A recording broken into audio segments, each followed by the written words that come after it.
김영진 목사입니다. 여러분과 함께 성경에서 말하고 있는 복음, 성경의 복음은 무엇인지를 풀어내기 위해서 이 방송을 하고 있습니다. 사실 주님의 은혜로 전 세계 많은 사람에게 가서 복음을 전할 수 있는 그런 특권을 주님께서 주셨습니다. 많은 사람에게 가서 복음을 물어보면, 특별히 기독교인들은, 중직자나 목회자는 더욱더 그렇죠. 기독교인에게 복음이 무엇이냐고 물어보면 굉장히 기분 나빠합니다. 왜 그러냐면 그들에게 복음은 너무 기초라고 생각하고 있기 때문에 그렇습니다. 그리고 자기를 무시한다고 하는 생각을 하시는 것 같습니다. 그래서 복음이 뭐냐고 물어보면 기분 나빠하면서 이것저것을 이야기합니다. 그래서 어떤 분들은 성경이 복음이 아닌가요? 또 어떤 분들은 예수님이 복음이 아닌가요? 이렇게 이야기합니다. 그 외에도 많은 이야기를 하고 있습니다. 맞습니다. 성경이 복음이죠.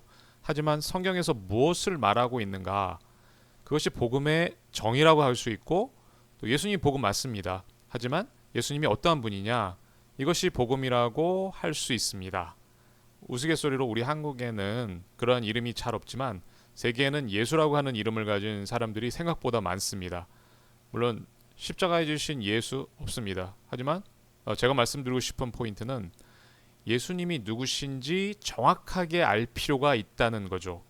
사실 그것이 이후에 보시면 알겠지만 그것이 진정한 복음의 정의로 결론이 납니다. 자, 그래서 이 시간하고 다음 시간에는 성경의 큰 개괄적인 부분을 이제 설명하면서 성경에서 말하고 있는 복음이 뭐냐, 성경이 무엇을 목적으로 기록되었는가, 그것을 조금 살펴보도록 하겠습니다. 여러분이 가지고 있는 상식으로 성경은 약 1600여 년 동안 40여 명의 사람들을 통해서 기록이 되었습니다. 그러면서 놀랍게도 한 가지 목적을 향해서 그것이 기록되어 있습니다. 성경은 그리스도 중심적이면서 그리스도 목적적입니다. 계속 그리스도를 중심으로 해서 기록되었을 뿐만이 아니라 그리스도를 목적으로 해서 점진적으로 발전하면서 기록되어 있습니다. 성경은 우리를 구원할 수 있는 구원자이신 그리스도에 관한 책이라고 말할 수 있습니다. 그러면서 성경은 다양한 특징들을 가지고 있는데요. 성경은 우선 하나님에 관한 책이고 하나님께서 주신 말씀의 책이라고 볼 수 있습니다. 그리고 성경 안에는 시작과 끝이 녹아 있습니다. 어떻게 전 우주와 전 인류가 창조되었고, 또 어떻게 이것이 마무리될 것이며, 또 그 안에 있는 인류가 구원받을 수 있는 길이 무엇인지가 나와 있죠. 창조가 나와 있고, 중생이 나와 있고, 범죄가 나와 있고, 속죄가 나와 있습니다. 눈에 보이지 않지만 분명히 활동하고 있는 영적인 존재에 대해서도 분명히 언급하고 있죠. 이토록 성경의 일반적인 특징들이 굉장히 많지만 그 성경 안에서 성경은 이런 책이라고 하는 몇몇 구절들이 있죠. 그 구절들은 사실은 너무나 중요하죠. 그 중에 하나가 디모데후서 3장 15절에서 17절이라고 볼 수 있습니다. 디모데후서 3장 15절에는 또 어려서부터 성경을 알았느니 성경은 능히 너로 하여금 그리스도 예수 안에 있는 믿음으로 말미암아 구원에 이르는 지혜가 있게 하느니라 라고 이야기하고 있습니다. 이 성경은 너로 하여금 그리스도 예수 안에 있는 믿음으로 말미암아 구원에 이르는 지혜가 있게 한다고 이야기하고 있습니다. 이 성경은 구원과 관계가 되어 있죠. 반드시 구원은 성경을 통해서 얻을 수 있습니다. 그것도 그리스도 예수 안에 있는 믿음으로 말미암아서 그럴 수 있습니다. 그리고 16절에 보니까 모든 성경은 하나님의 감동으로 되었다고 이야기하고 있습니다. 이 구절들이 비슷한 구절들이 또 있는데 베드로후서 1장 20절에도 오직 성령의 감동하심을 받은 사람들이 하나님께 받아 말한 것이라고 이야기하고 있습니다. 성경은 하나님의 감동으로 된 책입니다. 즉 하나님께서 쓰신 책이라고 할 수 있죠. 인간 저자들을 통해서 사실은 하나님께서 하나님의 말씀을 전달한 책이 바로 성경이죠. 이것이 중요합니다. 그리고 이 성경을 통해서 우리가 참된 구원에 이를 수가 있습니다.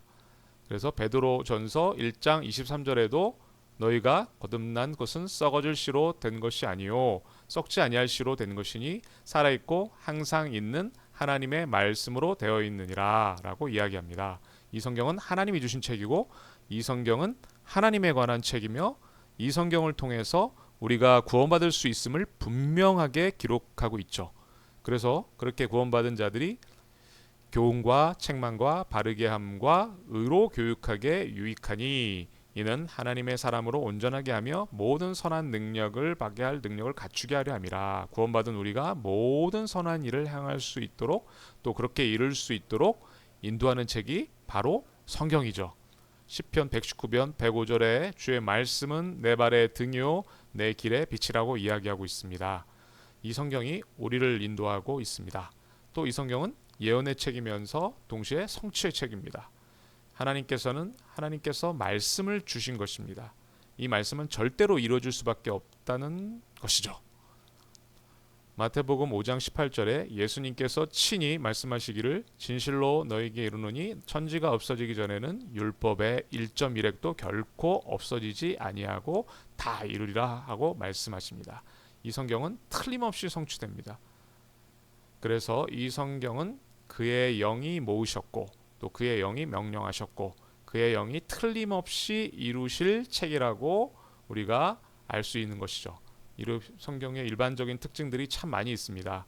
히브리서 4장 12절에는 특별히 이 하나님의 말씀에 살아있고 활력이 있다고 그렇게 이야기를 하고 있죠. 성경에 수많은 특징이 있습니다. 말로 다 할 수가 없습니다. 사실 이 시대에 하나님께서 우리에게 기적을 주시기보다 또 수많은 능력을 주시기보다 성경 자체를 주셨다고 하는 것이 우리에게 놀라운 사건입니다. 무슨 말이냐면 성경 자체로 족하다는 이야기입니다. 지금 예언이 어떻고 방언이 어떻고 라고는 논란이 계속되고 있지만 그 논란을 떠나서 성경 자체가 충분하다. 성경 말고는 더 필요하지 않다라고까지 우리가 이해하는 것이죠. 이 놀라운 성경이 우리에게 하나를 계속 이야기하고 있습니다. 구원자에 관한 지식을 계속 전달하고 있습니다. 왜 그러냐면 우리를 건넬 수 있는 유일한 길이 성령 안에서 있는 그리스도에 관한 설명이고 그 그리스도를 통해서만 우리가 구원받을 수 있기 때문에 그렇습니다. 자, 성경의 아주 일반적인 특징을 지금까지 간략하게 살펴봤는데요. 다음 시간에는 그럼 성경이 왜 기록되었는지에 대해 이야기를 하면서 또 성경의 복음을 언급하도록 하겠습니다. 감사합니다.